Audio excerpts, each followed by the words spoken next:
You think you know who the Thalmor are.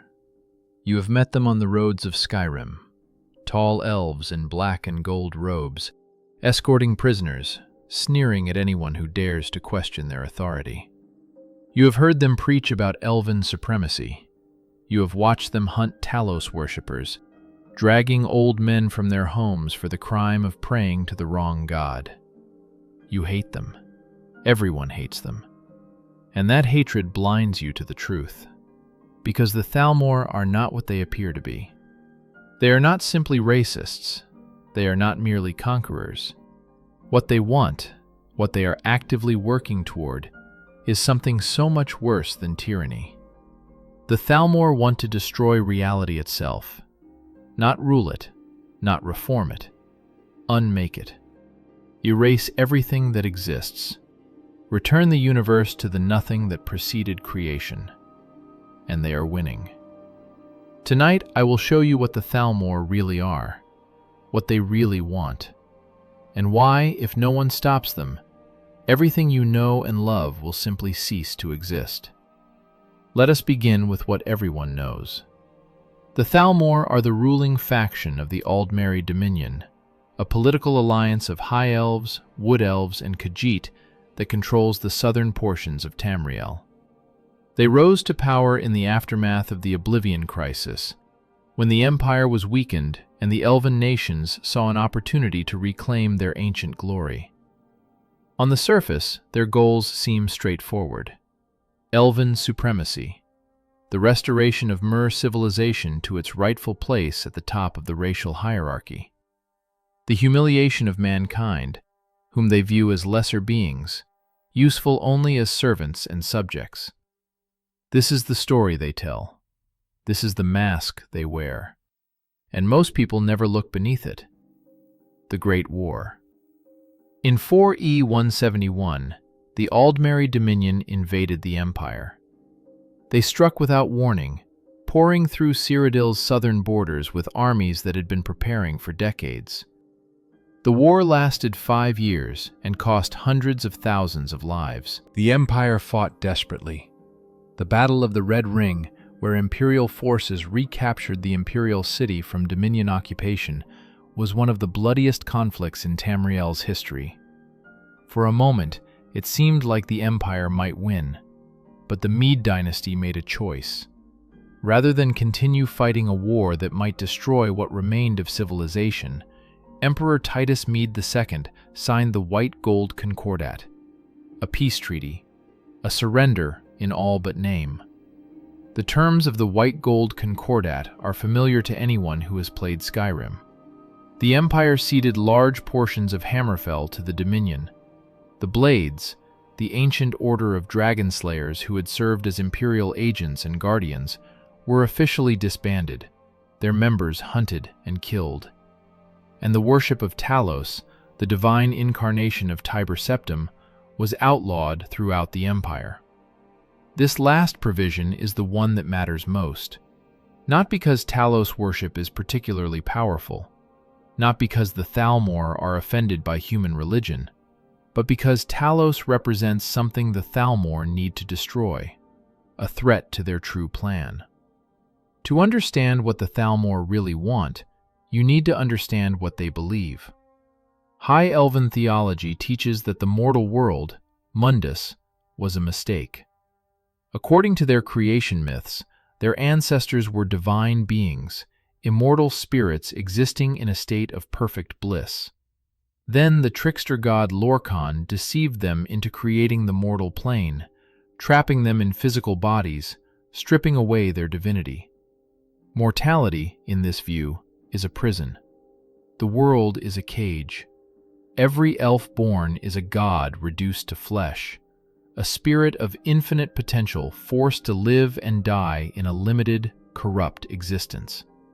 The Thalmor take this belief to its logical extreme. If the world is a prison, they reason, it must be destroyed.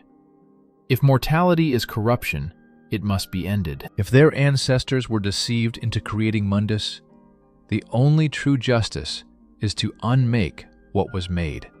The Thalmor do not want to rule the world.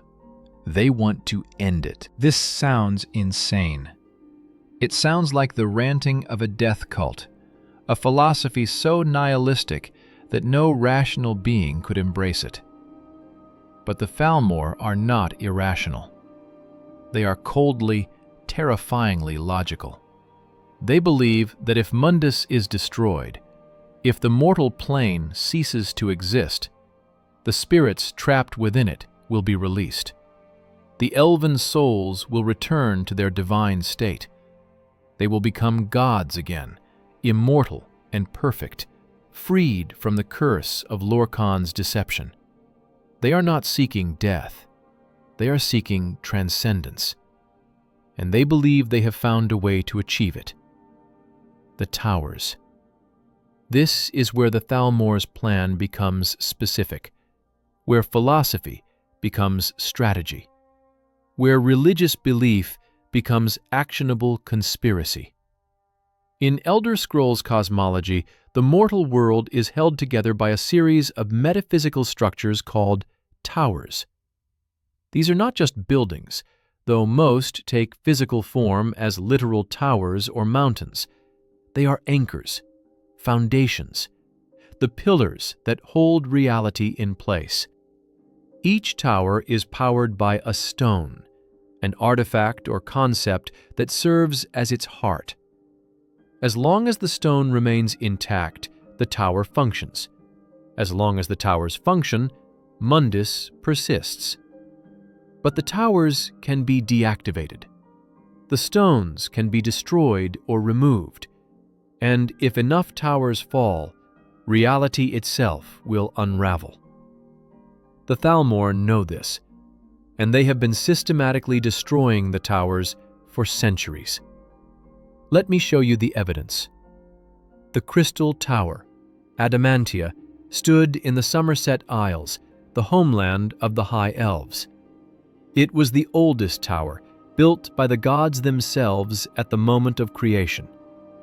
It had stood for thousands of years, a symbol of Elven civilization, a foundation of their culture. During the Oblivion Crisis, when Mehrunes Dagon's forces invaded Tamriel, the Crystal Tower was destroyed. Officially, this was a tragedy. The Daedric invasion overwhelmed the defenders, and the ancient monument was lost. But consider the timing. Consider who benefited. The Thalmor rose to power immediately after the Crystal Tower fell. They claimed credit for ending the Oblivion Crisis in the Somerset Isles. They used the crisis and the tower's destruction as justification for seizing control. Coincidence or strategy? Red Mountain, the great volcano at the heart of Morrowind, home of the Dunmer. Red Mountain was a tower, one of the most powerful. Its stone, the heart of Lorkhan, the literal heart of the trickster god who created the mortal world. In 4E5, Red Mountain erupted. The Red Year, the most devastating natural disaster in recorded history. Morrowind was shattered. Millions died. The Dunmer civilization was nearly destroyed. The official explanation, the Ingenium, a device that had been keeping the moon Bar Dao suspended above Vivec City, failed. The moon fell. The impact triggered the eruption. But the heart of Lorkhan had already been destroyed. The Nerevarine, the hero of Morrowind, had done this at the end of their adventure, breaking the enchantments that bound it. The tower was already deactivated. And then, conveniently, it was destroyed entirely. White Gold Tower, the great spire at the center of the Imperial City. The tower built by the Aelids, captured by the First Human Empire, symbol of imperial power for thousands of years. White gold still stands, but its stone, the Amulet of Kings, is gone.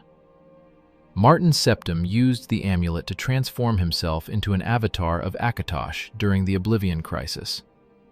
The amulet was destroyed in the process. The tower was deactivated.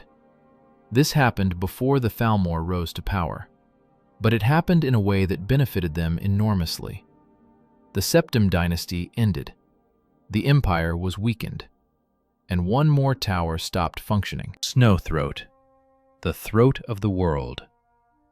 The highest mountain in Skyrim, where the Greybeards meditate, where Paarthurnax waits, where the Dragonborn learn the voice. Snowthroat is a tower. Its stone is unclear. The texts that mention it speak in riddles.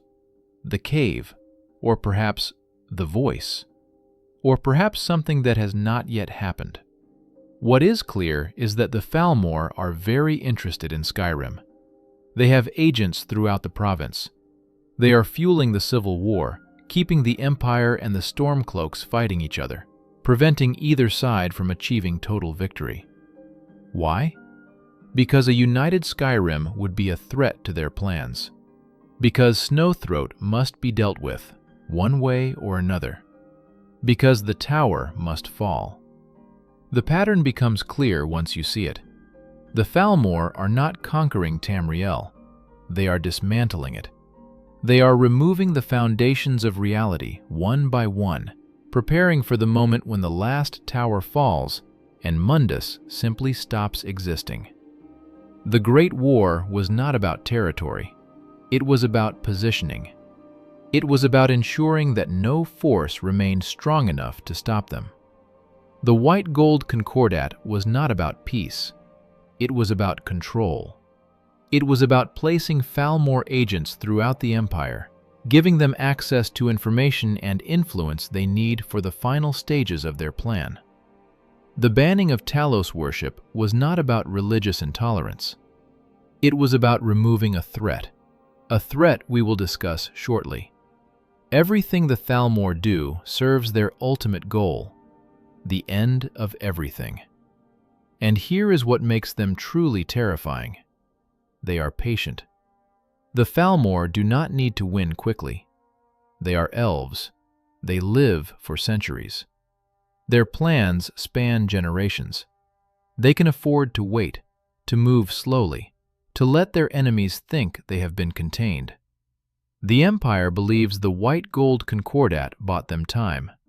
The Stormcloaks believe their rebellion threatens the Dominion. Everyone believes the Thalmor are a political problem that can be solved with politics. They are wrong. The Thalmor are not playing the same game. They are not trying to win a war or build an empire. They are trying to end reality itself. And every year that passes, every tower that falls, every distraction that keeps their enemies fighting each other instead of them, all of it brings them closer to their goal. They are not winning battles. They are winning existence. Now we come to Talos. And now you will understand why the Thalmor are so obsessed with destroying his worship. Talos, or Tiber Septim as he was known in life, was a man who became a god. This is not metaphor. This is not religious belief. In the Elder Scrolls universe, Talos literally ascended to divinity, becoming the ninth divine, joining the pantheon of gods that watch over Mundus. How he achieved this is debated. Some say he used the Numidium, the great brass god of the Dwemer. Some say he achieved Chim, a state of cosmic enlightenment that allows a being to recognize reality as a dream without being erased by that recognition. Some say he mantled Lorkhan, taking on the role and power of the dead creator god. The specifics matter less than the result. Talos is real. Talos is divine. And Talos is a problem for the Thalmor. Remember what the Thalmor believe.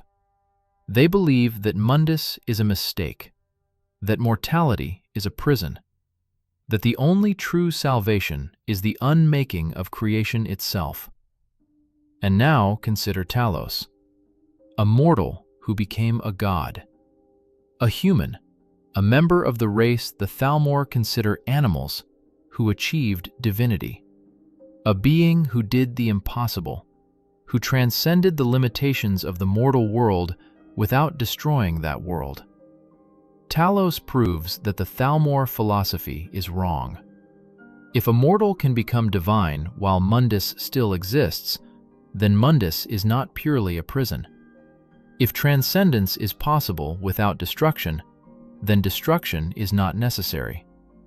If Talos is real, then everything the Thalmor believe, everything that justifies their plan, is called into question. The Thalmor cannot allow Talos to exist, not because they hate humans, not because of religious intolerance, because Talos is living proof that their entire worldview is flawed. But there is another reason, a more practical reason. Remember the towers. Remember that each tower is powered by a stone. Remember that the towers hold reality together. Talos may be a tower, or, more precisely, Talos may have become the stone for a tower. Some scholars believe that when Tiber Septim achieved divinity, he became bound to the metaphysical structure of Mundus in the same way the other towers are bound.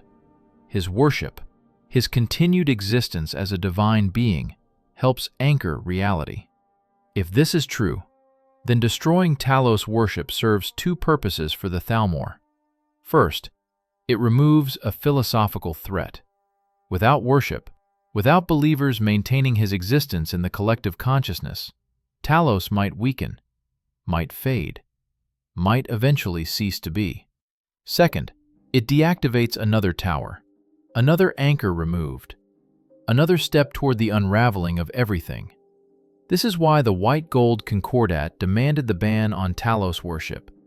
The Empire thought they were making a religious concession, a painful compromise, but one that preserved peace and prevented further bloodshed.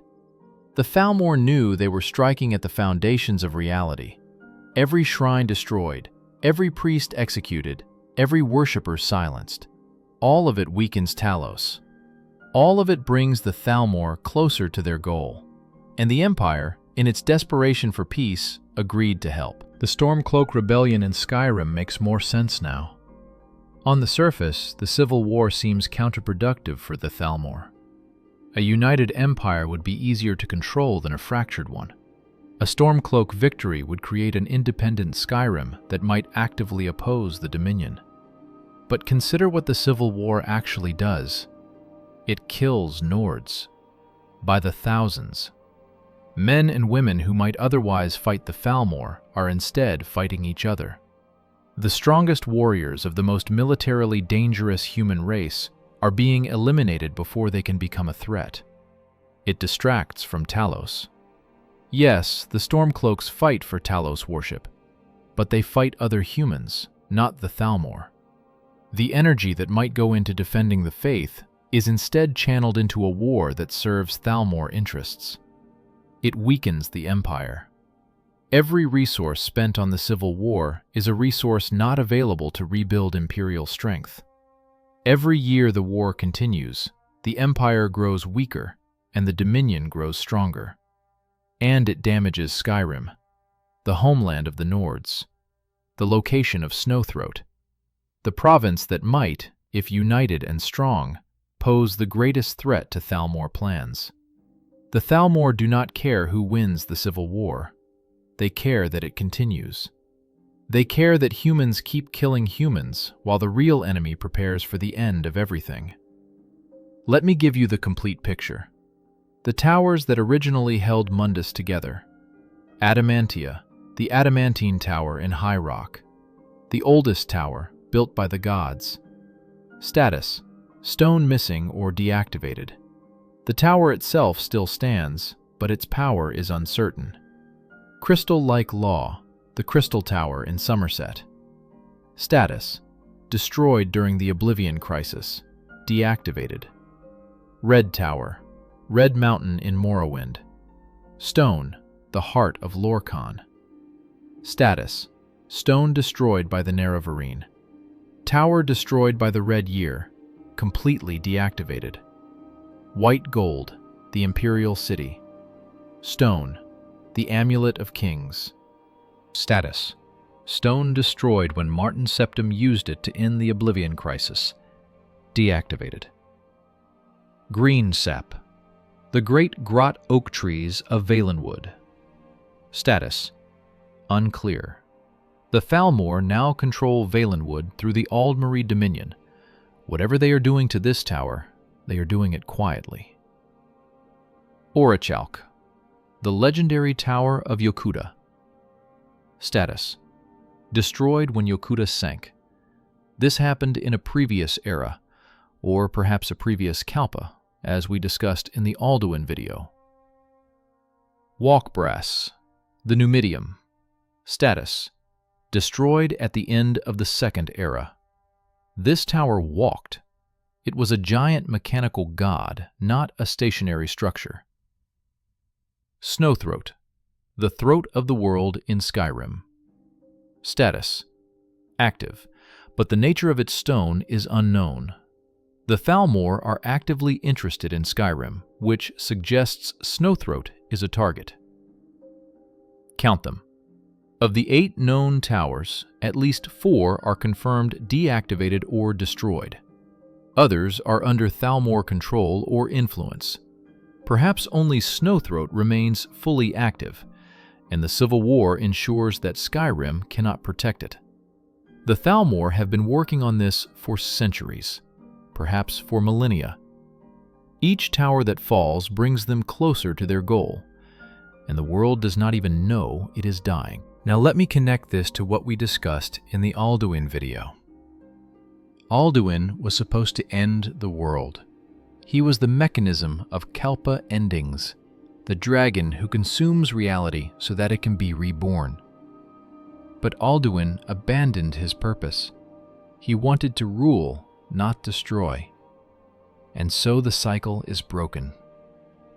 In a healthy Kalpa, the Thalmor plan would be impossible. Even if they destroyed all the towers, even if they unraveled Mundus completely, Alduin would be there to consume the remains and begin the next cycle. The destruction would be temporary. Reality would be reborn. But Alduin is gone. If the Thalmor succeed, if they destroy enough towers to collapse Mundus, there will be no renewal. There will be no new Kalpa. There will be no fresh start. There will be nothing. The Dragonborn's victory over Alduin, which seemed like salvation, may have opened the door for something far worse.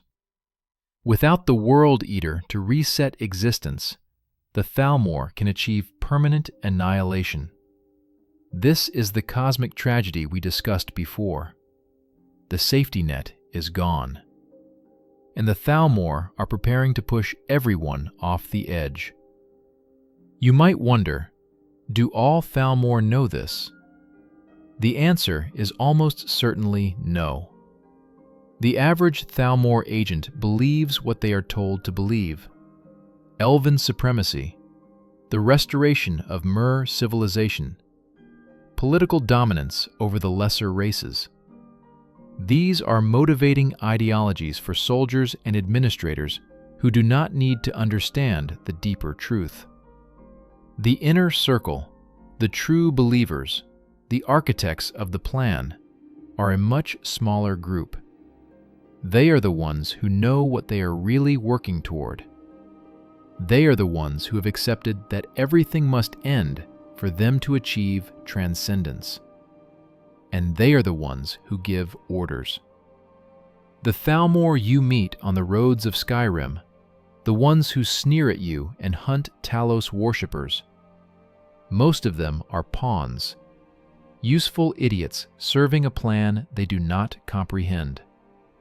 They believe they are building an empire. They do not know they are building a void. This makes the Thalmor uniquely dangerous. Most villains want something you can negotiate with. Power, wealth, territory. These are goals that can be compromised, balanced against other interests, integrated into a political solution. The Thalmor's true goal cannot be negotiated. You cannot give them part of what they want. You cannot find a middle ground between existence and non-existence. Either Mundus continues or it does not, and they will never stop. Every peace treaty is a delay, not a resolution. Every ceasefire is an opportunity to prepare for the next phase. They will smile and negotiate and sign agreements, all while continuing to work toward the destruction of everything. You cannot make peace with someone who wants to unmake reality. You can only stop them, or fail to stop them. The worst part? They might be right. Not morally right. Their plan would kill everyone, ending countless lives and preventing infinite future lives. By any ethical measure, they are the greatest villains in the history of existence. But philosophically, their beliefs are not baseless. The Elven ancestors may have been divine beings. Lorcan may have tricked them into mortality. Mundus may be, in some cosmic sense, a prison for spirits that were meant to be free. The Thalmor are not lying about their theology. They are drawing logical conclusions from genuine spiritual traditions. They are wrong in their ethics, but they may be right in their metaphysics. This is what makes them terrifying. They are not cartoon villains. They are not evil for the sake of evil. They are idealists, believers, people who have looked at existence and concluded that it would be better if existence ended. You cannot defeat that with armies alone. You can defeat armies. You cannot defeat an idea, and the idea is spreading. Every elf who feels the weight of mortality, who dreams of divine ancestors, who wonders if there might be more to existence than flesh and death. Every such elf is a potential convert to the Thalmor philosophy. You do not need to join the Aldmeri Dominion to serve their goals. You only need to believe that Mundus is a mistake. You only need to weaken the foundations of reality through neglect or intention. You only need to stop caring whether existence continues. The Thalmor have centuries to spread their ideas. They have patience that humans cannot match. And they have something humans rarely have: certainty. They know what they want. They know how to get it. And they believe with absolute conviction that they are doing the right thing. That certainty is their greatest weapon. And it may be what destroys us all. Let me show you what happens if they win. Not in abstract terms, not as philosophy or theology. Let me describe the actual moment when the last tower falls and the Thalmor achieve their goal. Imagine Tamriel in some future era. The civil war in Skyrim has ended. It does not matter how. The Empire has continued its slow decline. The Dominion has continued its patient work. One by one, the remaining towers have been neutralized. Snowthroat has fallen. Perhaps the Thalmor found its stone and destroyed it. Perhaps they simply damaged the mountain itself, broke the metaphysical connection, severed the anchor. Only one tower remains. Perhaps adamantia. Perhaps something else, something hidden, something even the Thalmor did not know about until the final stages. And now they have found it. The final ritual takes place somewhere secret. A hidden temple in the Somerset Isles, perhaps, or an ancient ruin predating all current civilizations. The inner circle gathers. A few dozen elves who understand the true plan, who have dedicated their immortal lives to this moment. They speak words of power. They channel magicka accumulated over centuries. They strike at the final anchor, the last thing holding Mundus in place. And it breaks. The effect is not immediate. Reality does not shatter like glass. It unravels. First, the sky changes. The sun, which is not truly a sun, but a hole torn in reality by Magnus when he fled creation, begins to flicker. The stars dim and brighten erratically. The moons of Maser and Secunda drift out of their orbits. Then the land begins to forget itself. Mountains flatten. Oceans drain into nothing. Forests fade like morning mist. The geography of Tamriel, which has existed for thousands of years, simply stops being defined. This is not destruction in the conventional sense. The land is not burned or broken. It is being uncreated. The very concept of land is dissolving back into the primordial chaos that preceded existence. The people begin to dissolve. Not die. Dissolve. Death implies a soul departing a body, moving on to some afterlife. This is different. This is the soul itself coming apart. Mortals feel it first. Humans, with their shorter lifespans and weaker connection to the divine, begin to lose cohesion. Their bodies become translucent.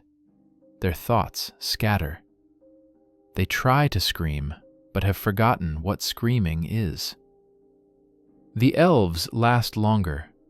Their more ancient bloodlines give them a few more moments of consciousness. They watch the humans disappear. Some feel vindicated. Their philosophy is being proven correct. Mortality was always an illusion. But then they dissolve too. Not into transcendence, not into divinity, into nothing. This is what the Thalmor do not understand. Or perhaps this is what they refuse to accept. They believe that destroying Mundus will free the elven spirits, return them to their divine state, restore what was lost when Lorkhan tricked their ancestors. But Mundus is not a cage holding divine beings prisoner. Mundus is the substance of those beings. The mortal world is not a prison. It is a transformation. The elven ancestors did not enter Mundus and become trapped. They became Mundus. When you destroy the mortal world, you do not release the spirits within it. You destroy them. There is no divine essence waiting to be freed. There is only existence in this form and non-existence. The Thalmor are not seeking transcendence. They are seeking annihilation. And they will take everyone with them. Let me be very specific about what this means for souls. In normal death, a soul persists. It goes somewhere. Etherius, oblivion, the dream sleeve, one of countless afterlives. Death is a transition, not an ending. But the destruction of Mundus would not be normal death. It would be the elimination of the framework that souls exist within. The rules that govern existence would simply stop applying. Every soul in Mundus would be unmade. Not killed, erased.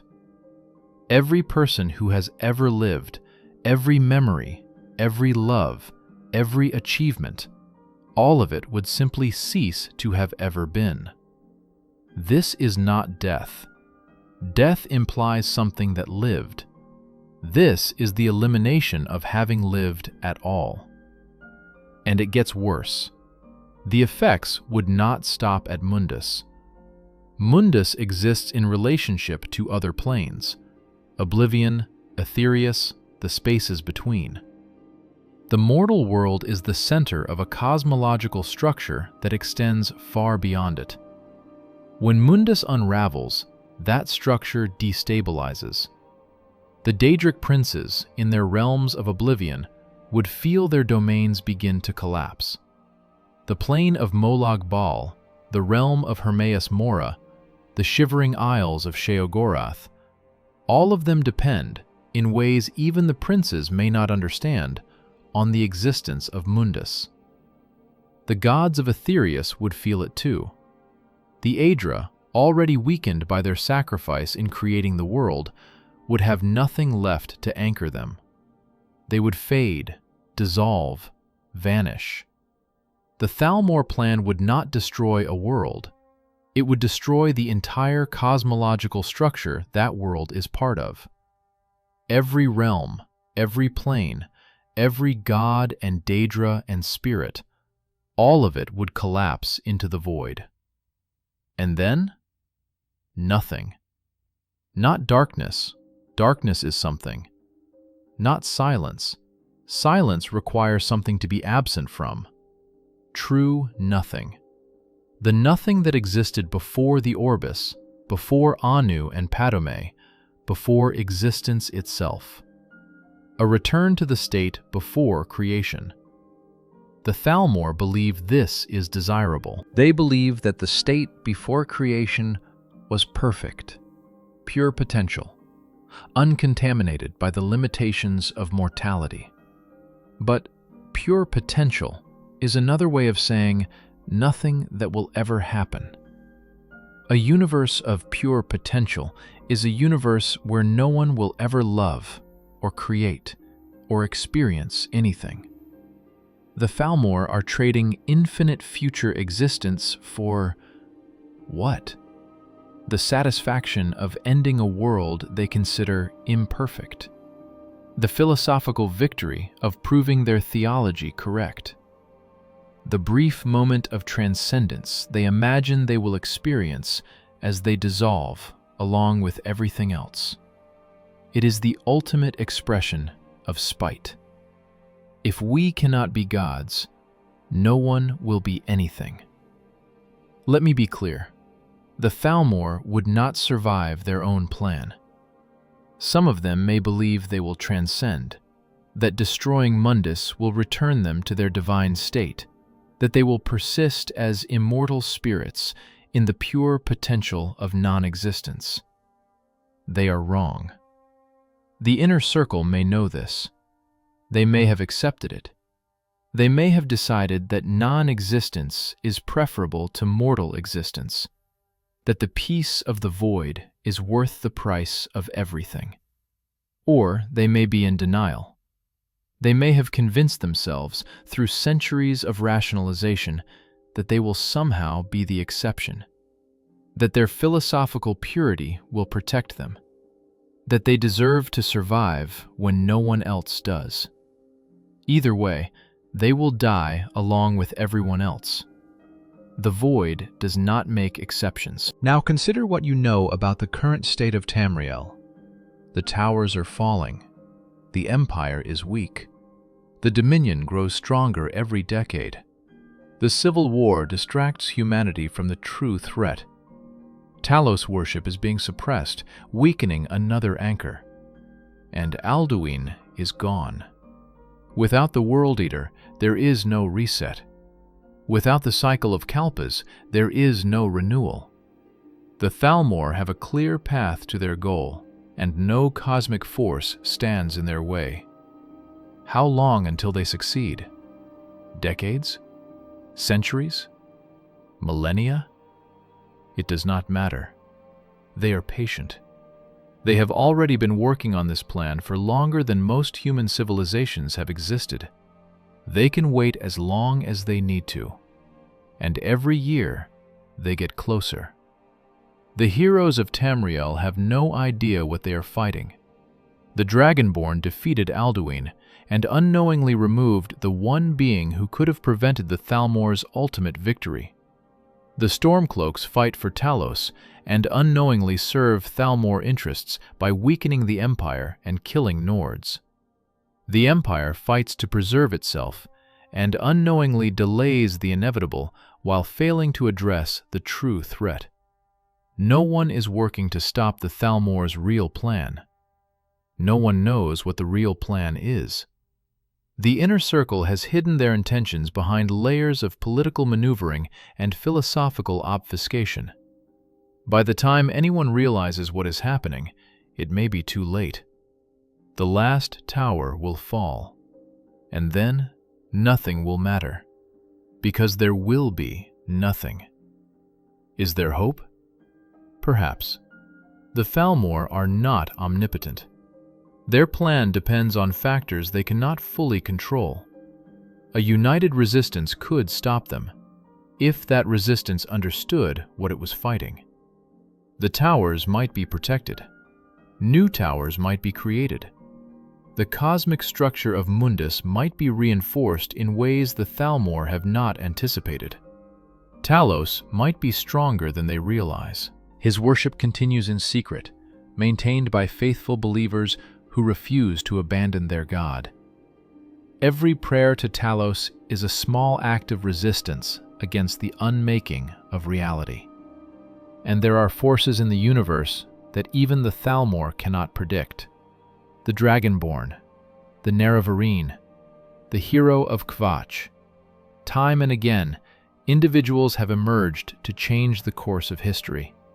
Perhaps another such hero will emerge. Perhaps they will understand the true threat. Perhaps they will find a way to stop the Thalmor before it is too late. Perhaps.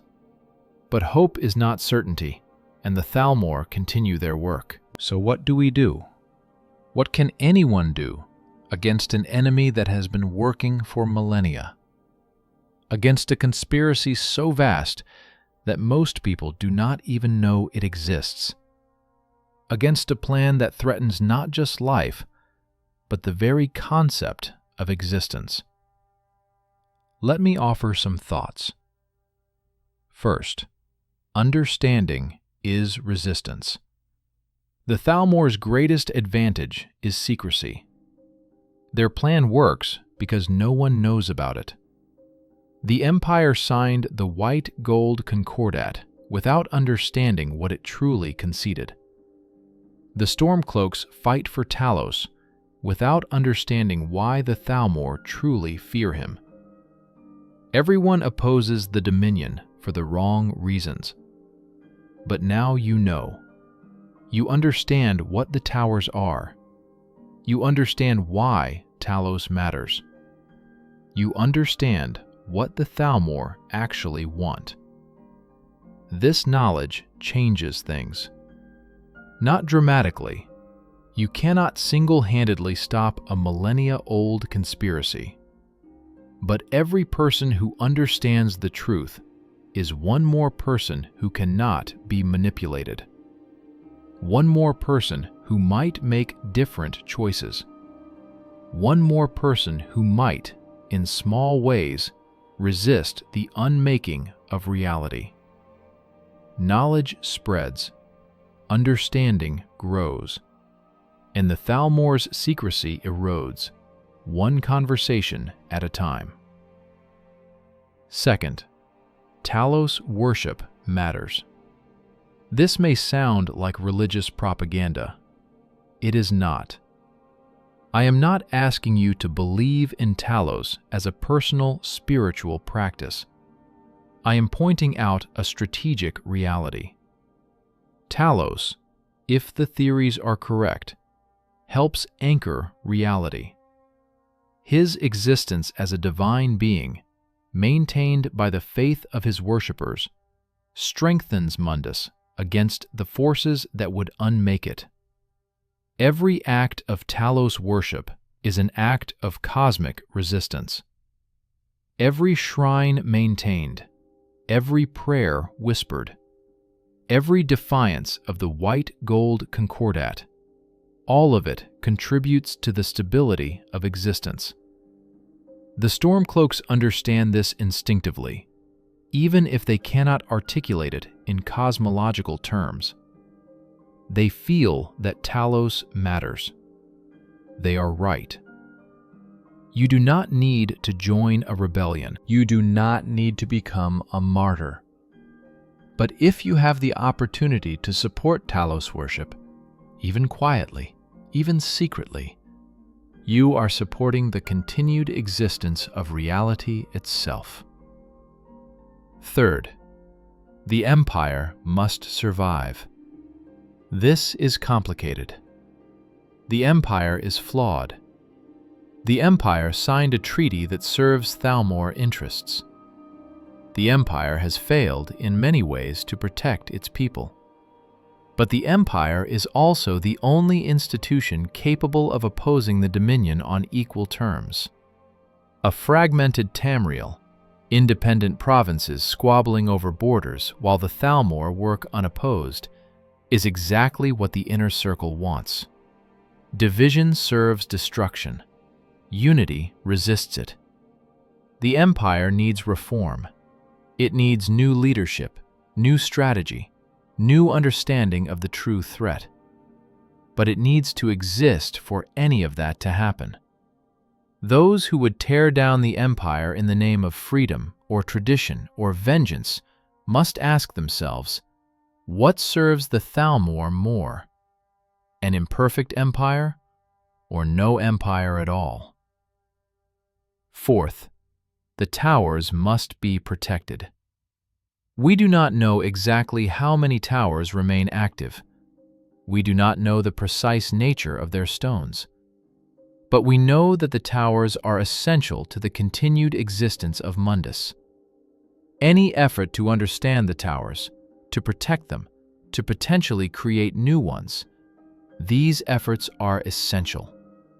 Scholars who study the metaphysics of creation are doing vital work. Adventurers who explore ancient ruins might discover tower lore that could save existence. Snowthroat stands in Skyrim. Its nature is unclear, but it is almost certainly a target. Protecting Skyrim, ensuring its stability, its strength, its independence from Thalmor influence, may be essential to protecting the tower. The Greybeards meditate on the throat of the world. They may understand more about Snowthroat than they reveal. Their knowledge could be crucial.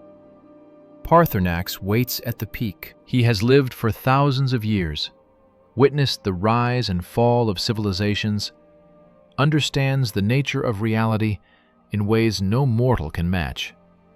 His wisdom should not be discarded. Fifth, new heroes will emerge. This is perhaps the most important point. The Elder Scrolls universe has a pattern. When existence faces existential threat, heroes appear. Not by coincidence, by cosmic necessity. The fabric of reality produces champions when champions are needed. The Nerevarine appeared when Dagoth-Ur threatened Morrowind. The champion of Cyrodiil appeared when Mehrunes Dagon invaded. The last Dragonborn appeared when Alduin returned. If the Thalmor truly threaten the existence of everything, the universe will respond. A new hero will emerge, perhaps has already been born somewhere in Tamriel, waiting for the moment when they are needed. This is not passive hope. This is the nature of how the Elder Scrolls cosmos works.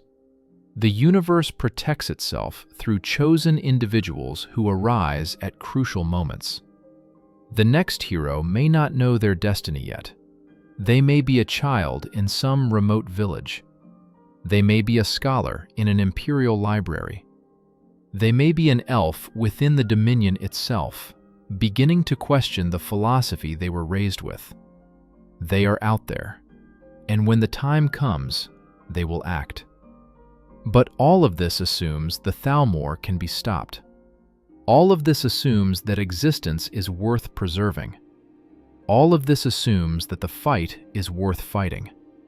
Let me address the deeper question. Is existence worth it? The Thalmor say no. They look at mortality, at suffering, limitation, death, and they conclude that non-existence is preferable. They believe that the peace of the void is better than the pain of living. Are they wrong? Consider what existence contains. Love, the feeling of connection to another being, the warmth of being known and accepted. Mortals experience this every day, in countless forms, in ways that transcend their limitations. Creation, art, music, story, architecture. the ability to bring something new into existence, to leave a mark on the world, to express what words cannot capture. Growth, the journey from ignorance to understanding, from weakness to strength, from fear to courage. The satisfaction of becoming more than you were. Beauty. A sunset over Skyrim. The aurora borealis dancing above the snow. The face of someone you love in candlelight. Moments of aesthetic perfection that justify existence by themselves. Connection. The knowledge that you are part of something larger. A family, a community, a civilization, a universe. The sense that your existence matters because you are woven into the fabric of everything else. The Thalmor would erase all of this. Not just end it, erase it. As if it never happened. As if none of the love, none of the creation, none of the beauty ever existed. Every poem written, erased. Every love story, erased. Every act of kindness, every moment of courage, every dream, erased. Not ended, but made to have never been. Is the peace of the void worth that price? I do not think so. Existence is painful. Mortality is limiting. There is genuine suffering in the world, and the Thalmor are not wrong to notice it. But existence is also beautiful. Mortality gives life meaning. The limitations that the Thalmor despise are the very things that make love and creation and growth possible. An immortal being cannot truly love, not the way mortals do. Because mortal love is precious precisely because it is finite. Because every moment together is a gift that will eventually end. Because the awareness of death makes every living moment matter. The Thalmor want to escape limitation by eliminating existence. But limitation is not a flaw. It is the source of everything that makes existence valuable. They are wrong, and they must be stopped. But I cannot stop them. Not tonight. Not with words. And you cannot stop them either. Not by yourself, not immediately, not with the power you currently have. What we can do is smaller, quieter, but no less important. We can remember. We can remember that existence is worth fighting for. We can remember that the Thalmor's philosophy is seductive, but wrong.